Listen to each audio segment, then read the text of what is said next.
pay to fix that thing. Kevin almost just freaked out having to redo this whole cage. Buddy's cooking over here. Laying in buggies. Look at those dogs. Tired. Slay by Cagekits. Let's go get it. What's up, everybody? We're back on the channel and we got some special guests today. Rob Parsons. What's up?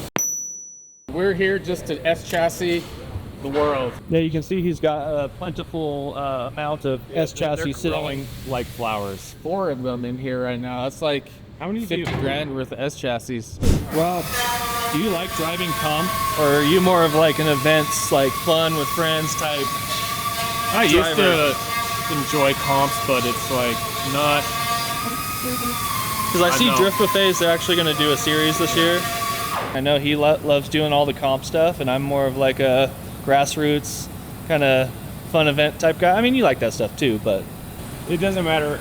Really, it doesn't matter if it's like a grassroots day or a comp day. Like every lap or whatever is to progress. But at the same time, like if we can get in a train and like do some wild shit, like I'm all about that. Like you know, that's where that's the best. Those are where memories are made. Progression is a different story. Have you driven a Miata?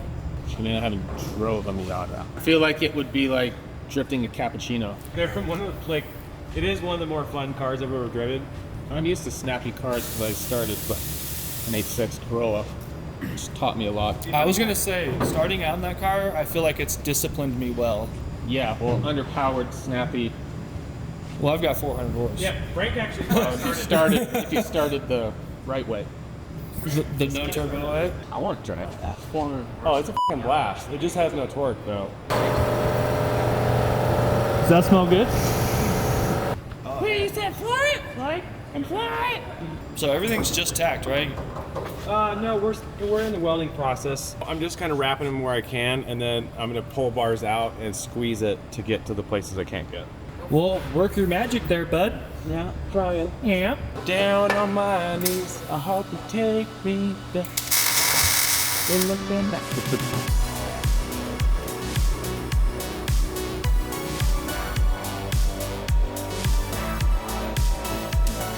Not my favorite position.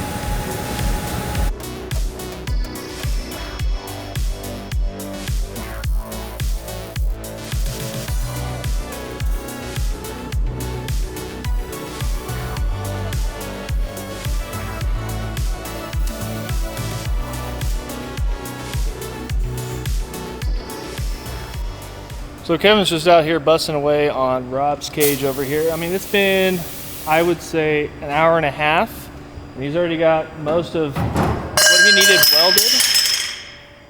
Would you shut the hell up over there?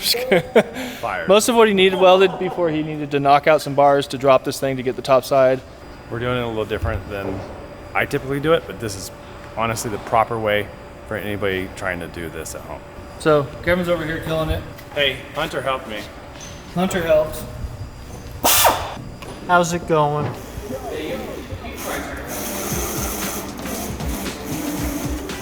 at that volume.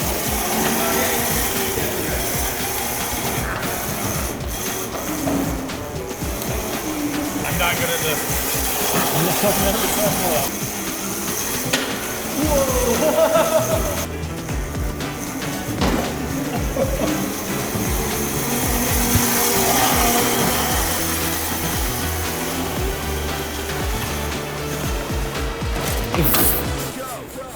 Woo!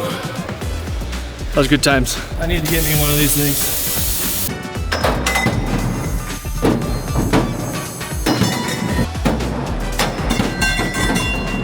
You're gonna have to knock out your base plate.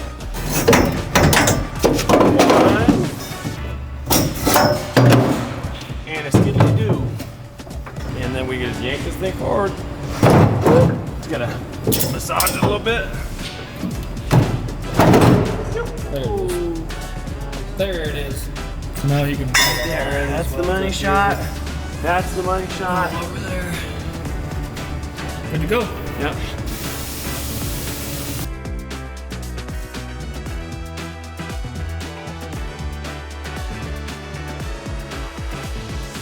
Yeah, that's 17. Okay. So now we have our A pillars in. One of the things you're going to want to make sure that you pay attention to is the orientation or the index of the A pillar. What I mean by that is the miters are gonna basically set exactly where they need to be, and that dictates how it lands down here. There's gonna be a decent amount of space back here, like a ½ inch you can weld over there. Because it starts here, the angle starts here, and it compounds. We call that compounding as it has more multiple bend indexes in it. By the time it gets out here, it could be just off a little bit. So you need to make sure that this is nailed so that this can be too. Good job, Kevin. Kevin, you're just so informative, you know that? So point A becomes point B. Point Z is just barely off. Right. Kevin almost just freaked out having to redo this whole cage. He had his serious face on.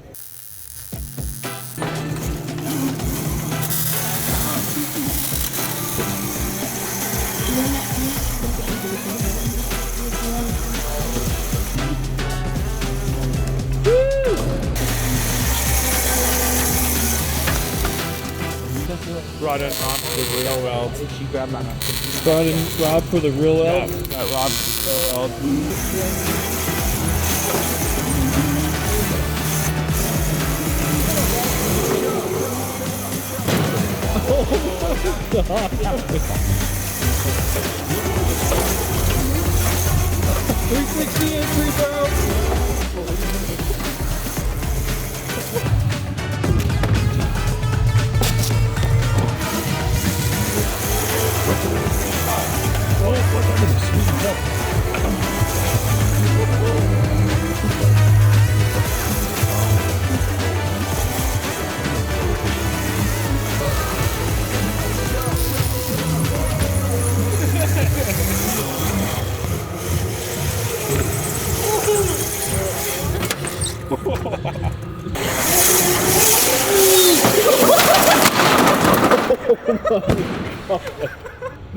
You good there, bud?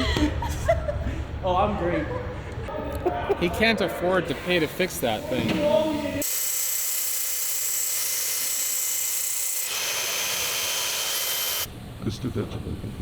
I'm tired. Well, good evening. Welcome to Cagekits and Bending Solutions and putting cages in cars. I'm Junkie Funky. I don't know what I'm supposed to be explaining what's going on here, but Buddy's cooking over here. You see these welds? He's slinging boogies. Look at those fucking dimes. Dude. Would you just look at it? This guy does not fuck around. I'm the thigh master. He's him. Timothy Neutron over here. I wish I was as talented as this guy, I'm gonna be honest.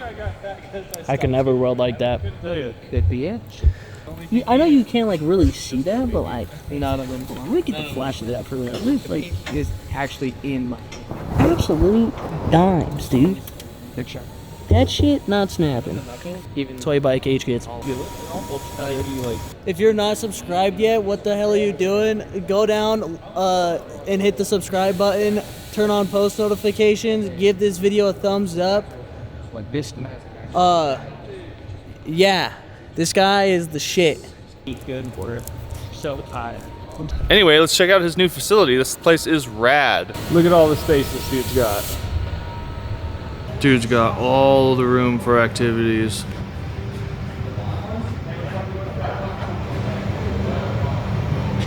Got that nice tube bender over here. Got a nice pile and stack of tubes over there. Got a nice pile and stack of tubes that are bent over here. More tubes that are bent right on over here. Then we got a bunch of welding stations across the back. And the 2 projects we're working on, well actually 4. There's one there getting loaded onto the trailer and one behind this pile.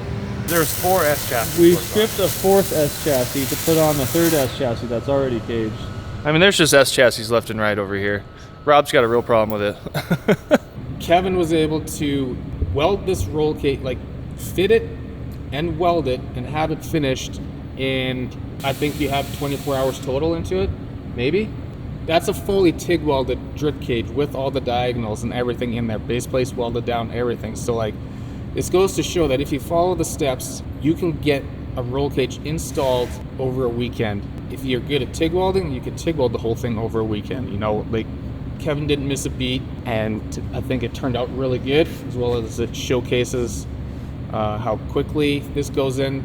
how good the cage fits, the quality of the notches of the parts and all that stuff. So really, like with these cages, if something doesn't land or place correctly, something's wrong, and you need to go back and address that.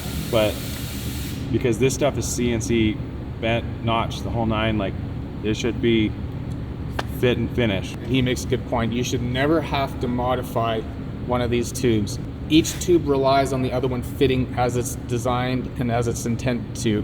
As long as you follow the steps, I mean, there's really no reason why you can't do this in a weekend. Like, dependent on chassis. Some chassis, like, you could do in 12, some take 24.